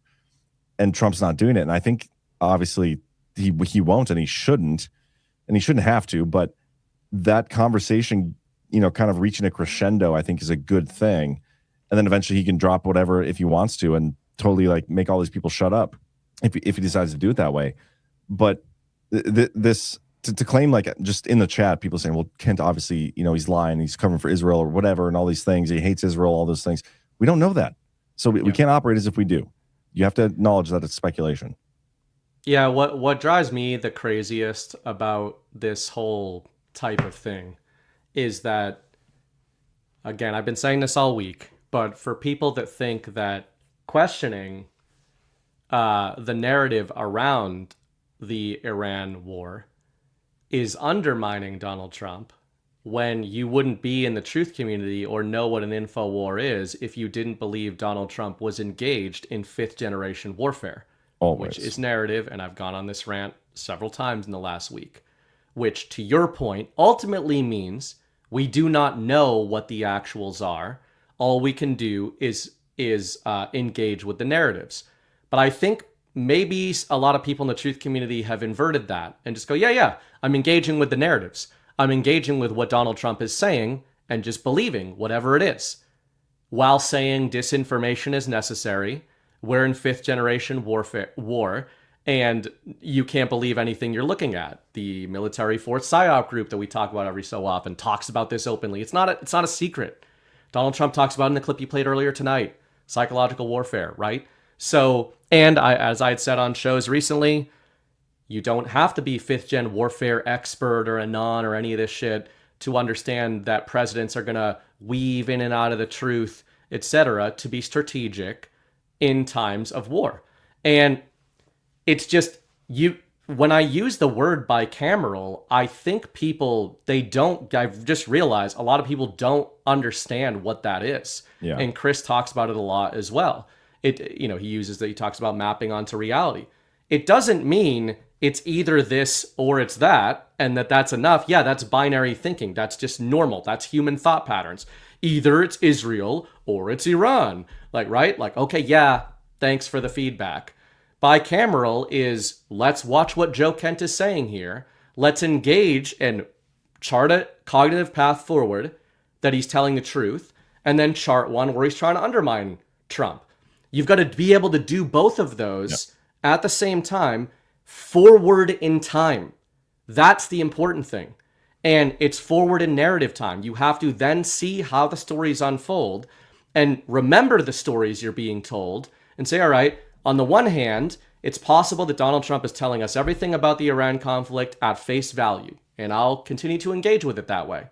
It's also possible he's trying to prevent, which was my theory last week that I talked about, it's also possible that this is a preemptive disarmament of the war that Israel wanted. And I'm telling you that nothing I'm seeing is disabusing me of that certain thought. Yeah. But it doesn't mean it's 100% true. It just means if it's true that Donald Trump is trying to avoid World War III with Iran, we'd probably see him start to increase his rhetoric against Israel. We'd probably start to see public sentiment turning against Israel, even within the MAGA base. And there's a section in there that's really interesting from that reading where Kent talks about that this, I don't know if you have that queued up, but where he's basically talking about how he's got to do what he's got to do right now, and how he is okay with some of the figures around Trump attacking him right now because he knows they're just doing what they got to do. And that's just kind of interesting from a narrative warfare perspective and a TV character perspective.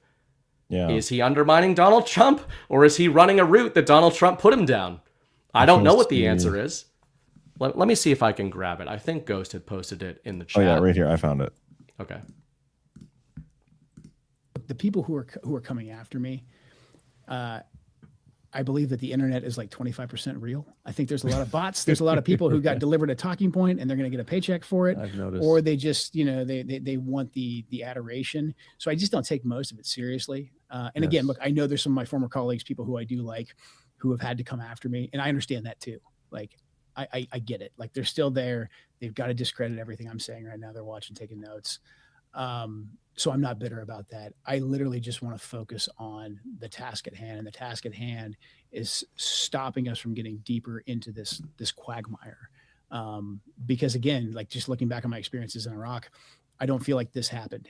There wasn't the ability to. There wasn't this platform. There wasn't, the free independent media that existed in a real way that could reach people. That's right. And so to me, we have this opportunity. So I'll be bitter and angry later when, I read Twitter and somebody who I used to like says that Joe Kent's a traitor and we're going to fire him tomorrow anyways. We don't have time for that. Like, as you pointed out, major things are happening right now in this war, and the president is facing some very, very challenging decisions. So I personally just hope that he and his closest advisors listen and think, and that's the main priority. Yeah, because they're certainly going to listen to Joe Kent, the voice of reason. Yeah. Right. But, oh man, there's a point I was just going to bring up. Oh, I can relate to his feeling about, people used to work with saying mean things and like being like, that doesn't happen around here. I still love you, I forgive you. It's all good. But, well, and my point on that was to say that I'm not just saying take Kent at face value. I'm just saying, even in the end here, even the end there where he says Donald Trump has a lot of difficult decisions to make. On the surface level reading of that, yeah, we're told he's navigating this kinetic situation with Iran. He doesn't want to get us involved in a quagmire. Nobody in the MAGA base really believes Donald Trump wants to get us involved in a forever war. Yeah. But there's also a framing of what he's saying there, which is more what I talk about, and narrative disarmament and Donald Trump's Kobayashi Maru. And the framing of that is all about Trump trying to disentangle an on-ramp to an Iran war that I believe other factions were trying to get us involved with. And people might think that's counterintuitive. Well, if Trump was trying to get us out of war with Iran, why would he have started one? Did he? Well, or did he start the story of one? I think what's interesting too about like the stance that Joe Kent is taking publicly, and so like that happened 2 days ago, yesterday, he comes out and it's like, yeah, he's doing Israel's bidding. The reason we're here, it's because of Israel. Like Israel's to blame and everything, right? And then he goes on Tucker, probably the most famous podcaster ever right now. Yeah. Right. And he's doing this interview. And while that's happening, right after that happens, Trump comes out with his post being like, yeah, that was Israel's fault. Yep. We had nothing to do with that. If you're going to bomb anybody, don't bomb Qatar, bomb Israel. Like, it's interesting that he puts out that True Social post the same day, right after all this stuff is going on. That is, I don't think by accident. I don't think Trump does anything by accident. So absolutely, just wanted to point that out. It's a huge thing because the most baseline reading possible, like you could be an Israel maxi Zion, whatever you are, was Donald Trump's True Social post tonight better or worse for Israel in the optics to the MAGA base? I'm not saying it was devastating, but it was obviously negative. It was embarrassing toward Israel, and it was admonishing toward Israel. So yeah, the timing of it, you're like, okay. And that's why I just think you got to at least open your mind to the possibility, hey, if we're in a 5th-gen narrative war, and there's these TV characters who have certain abilities to, as Solomon and Bannon are saying, get certain narratives on the table. And then we've got Joe Kent sitting there being like, hey, I know what the narratives are going to be against me, but I'm just doing what I got to do. And I know my colleagues got to do what they're got to do. Could mean he's a deep cover intel asset bad guy who's revealing himself. Could be that he got some marching orders and he's like, God damn it. I got to run point on Israel bad. Okay. And Kent has to go to 10 out of 10. Israel's getting us into World War III and I don't believe in it. And Donald Trump, to your point, is like, I'm going to go 1 foot out onto that ledge and then retreat back. Yeah, that's funny. Anyway, man, we got 2 more sponsors we got to get to real quick. And we should also probably start getting to the boost and the rants and whatnot. So let's do this real quick. We got a little Rumble wallet for you guys. And we want to say how appreciative we are of Rumble and their support for the creators. They're the best platform out there for actually trying to make things better for the creators, right? And this is a tool they've put out there to help do that. They made a way to donate to the creators here at Badlands Media so that we get paid immediately and they don't take any fees. Most platforms, with the way you give donations, they take up to 50% fees. YouTube, Twitch, Rumble with Rumble Rants, I think they take 20% even. But with the Rumble wallet, donating crypto, you can donate 100%. You can super chat with Bitcoin, Tether USD, or even Tether Gold stable coins. Shows up directly in the chat like everything else, and we read it at the end of the shows. All you need to do is download the Rumble wallet in the App Store and send the tips to your favorite creators here at Badlands. You can go to wallet.rumble.com as well, or again, download from the App Store. Amazing way to get rid of the middleman and help support us here at Badlands Media. Again, shout out to Rumble and Rumble Wallet for creating this disruptive technology. And then on top of that, I want to give a quick little... Did I already do self-disclosure? I did earlier, right? Yeah. Okay, let's do We do have this a guard then. stream, though. I'm going to do this first. Patriots, the fight for truth doesn't stop at the screen.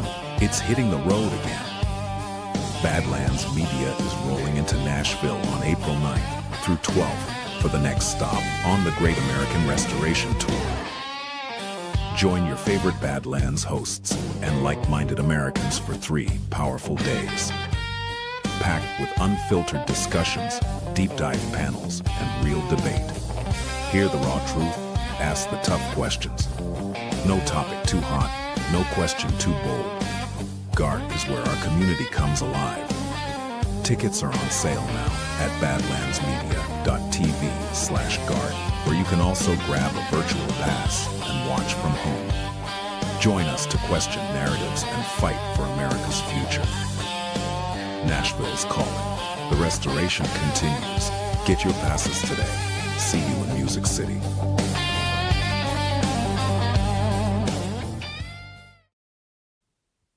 I do want to correct the record. I will not be questioning any narratives at GART. I will simply be reading Fox News articles on stage. Sounds fun. I'll join you in that. Yeah, GART guys, gonna be awesome. If you're in the Nashville area and want to come hang out, you should do so. Badlandsmedia.tv/events. We still have some regular general admission tickets available. VIP sold out. Depending on how the rest of sales go, I can't promise it, but we may put single day tickets available on sale as we get a little closer. So stay tuned for that. But you can get your virtual tickets, which we do our best to make it just like the in-person experience. And we have the Telegram chat that we do for these already up and running. It's hopping. I got a lot of people in there already.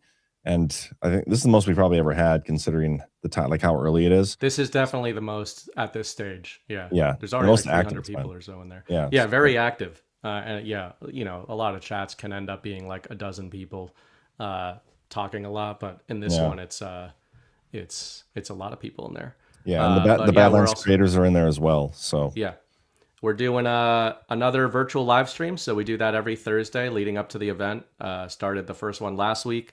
So if you have a virtual ticket or an in-person ticket of any kind, you will get a link tomorrow around 1 p.m. Eastern for that GART live stream, which is exclusive to GART ticket holders. That'll be about an hour stream that's at 2 p.m. Eastern. And if you can't watch it live, you will get a replay of that as well. But I plan to be on that tomorrow. We'll have some people there. For some reason, the GART streams usually are just like really contentious and argumentative. Oh, I love it. Maybe we'll pivot tomorrow, but I hope not. I love the contentious ones. I mean, I know some people don't like to watch people argue, but that's like the friction is what we're going for. That's like one of our values. So that's when you get it. Like we take these private chats that we've been having and we basically put them on display for you guys with virtual tickets, but you can only have access to it if you have a ticket, whether that's in person or virtual. So get your ticket and join us for that virtual live stream tomorrow. It's going to be a fun one. I anticipate. It's why do you want to be positive and not fight? That's so weird for you. Are you even going to be there? Well, you know, I've realized a lot of people get very upset with arguments. I don't. But are you going to be there? I guess I shouldn't. Yeah, I'm not planning on being there. Okay, well then I won't be there, but we'll probably have other people. Yeah. Maybe don't tell everybody else. Maybe don't tell everybody else that you're going to be there. Because I don't want you to be the only one that shows up. If you know what I mean. Might like that. Yeah, I doubt it. But maybe. I guess I've been wrong before. Or at least I thought I was wrong once, but turns out I was just mistaken. You were wrong. Well, you were wrong about being wrong. I was mistaken. That's the joke. It's a classic dad joke. 1027 JS left us a Badlands boost, badlandsmedia.tv/boost. You can, if you want to leave us a rant when you don't want to get the Rumble wallet, this is how you do it. And we'll read it. You don't have to be watching live for us to read these. But for $20, she says, see you in the chat. And thank you, Joe, my fellow North Dakotan. And then we just got a couple Rumble rants here. We have submission Q New York Ogie New Yogi. I don't know how to say that name. But anyway, on Iran war versus operation semantics feels more like an invasion attack than a war because they haven't attacked our homeland overtly, at least, especially without showing proof of an imminent threat. Yeah, I mean, all of it is just, I think it's narrative disarmament, and I think it's interesting that it is fitting into such well-worn grooves as the Bush era. I don't think that that's because Trump bad and doesn't know what he's doing. I think there's probably a method to that madness. Yeah, Sherry Berry 1990S says, "Hi John and BB, great to see you both in very nice class. John looking good. Great Deb Power Hour tonight. Wow, here's $2 for you. Thank you. Thank you." Brando Commando says, "Why even listen to Congress? Devolution. We are at war, and Congress has no say in it. The military is doing whatever they want all day long." Yeah, and I don't think Trump plans on listening to Congress. I think he knows they're just as illegitimate as we think they are. And I don't know are you talking to us or them, or Trump? Like, I don't know who you're referring to when you say why even listen to Congress. I personally love talking to Congress because I like calling them out to their faces. And nobody else seems to want to do that. So, again, go watch my interview that I did today, the Daily Herold. It's about an hour and a half long or so. But the last 45 minutes of it was all that interview with Representative Harrigan. And it gets really good, especially towards the end. So go check that out. Rocket Savvy 96, my newest Substack just published. Read it to learn all about your glycocalyx. Is it the key to cardiovascular health? And there's your Substack link. Thank you, Rocket Savvy. I think Rocket Savvy is one of the ones leading the first timers meetup. So when you come to a GART, if you're a first timer, we do a special little meetup just for you guys. Because, a lot of people, we understand that when you come to these things, some of it's like maybe you're afraid and maybe that's why you don't come, because you're worried you're not going to make friends. Well, we do our best to make that really easy. And if that's one of the things holding you up from getting a ticket, I tell you, you're going to come and you're going to think you were silly for even thinking that in the first place. We do canned hunts of new Badlanders. Yeah. Usually. We kind of let them loose on the town and we see if we can bag them and tag them. A lot of hazing, but you'll like it. It's the kind of hazing you'll enjoy. So, and you'll make friends along the way. The Final Demand says, Byrne rented a catamaran, gay, and captained it through a Cat 5 hurricane, dodging icebergs and meteors to get the whistleblowers back to the U.S. Watch the water, trust the plan. That is 100% accurate as told by the Final Demand. And it's also by Patrick Byrne. One of the better Rumble rants I may have ever seen. So appreciate you. Catamarans inherently gay. Haven't thought of that. I guess I have to take it under consideration. You don't often think about how gay catamarans are? I feel like there's nothing else. I've enjoyed being on a catamaran in the Caribbean. Like, you just get those rum punch. It's more the rum punch. That's what I like. Which is gay. Yeah. I guess that is gay. But, Well, I mean, having rum punch wherever is probably gay. It's the catamaran itself doesn't make it that way, but I don't know. That's what they're suggesting. It's true.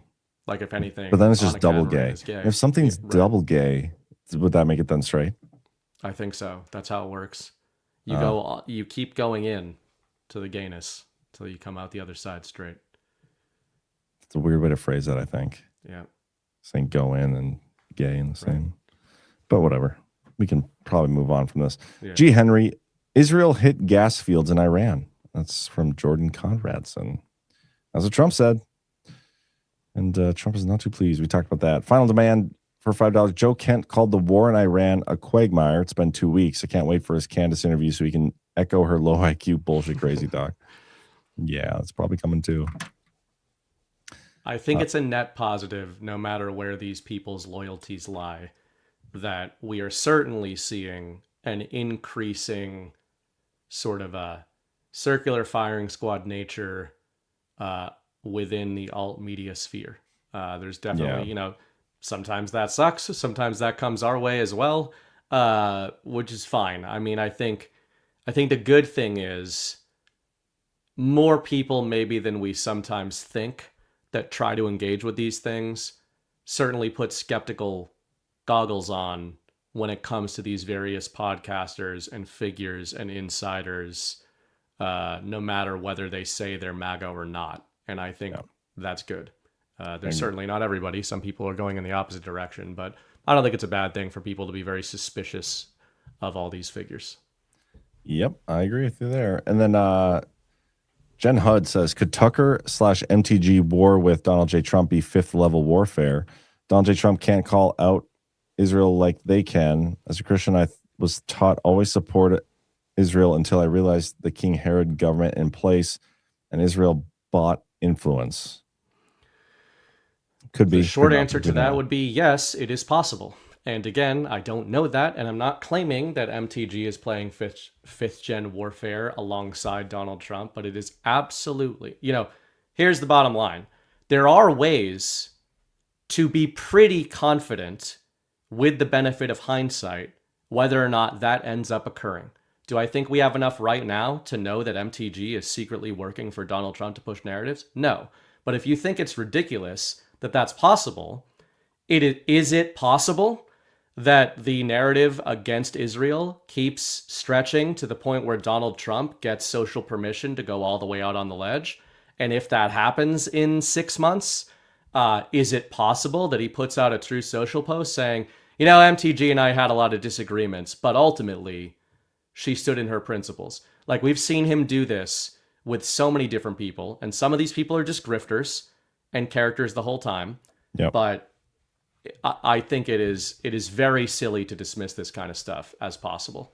Yeah, and plus, like, guys, I don't know what you think about Mark Levin, but I personally I find the guy so annoying. I don't like him. I'm not a fan of Mark Levin. I don't like what he says and how he says it. And it has nothing to do with the Israel stuff. That's just become annoying anyway. But Trump puts out a huge post like saying how great he is. I don't agree with that. I know a lot of people who still support Trump that don't agree with that. Yeah. And then he puts out something about MTG, and people are like, oh yeah, like we don't know what we don't know. We don't know. Again, so like, don't get emotionally attached, and you don't have to follow and do and act the same way that Trump does. He's doing it for different reasons. We don't know what those reasons are. And maybe sometimes he's doing it just to get you to stop doing it. Like, he'll go from Mark Levin to these other people, and people will disagree with him on that. And then like, oh yeah, I agree with this completely, without knowing full well what's going on behind the scenes. And maybe I'm wrong about Mark Levin, but it's just my personal, I don't like him. I don't know his relationship with Trump, whatever. But then the same thing can be said for Lindsey Graham and other, like, these rhinos that we hate, that have time and time again shown us who they really are. And when Trump comes out and supports them, he's doing it for different reasons than probably him actually supporting or wanting those people. Okay. And we don't agree with him on that stuff. We don't agree with him when he says, hey, get the vaccine. So you don't have to also agree with him on the MTG stuff that we don't know. We don't know. Yep. But, it's important to engage with why would the kayfabe be in effect if it was, right? You got to play these if-then scenarios. Ghost obviously does the Trumpomania commentary all the time.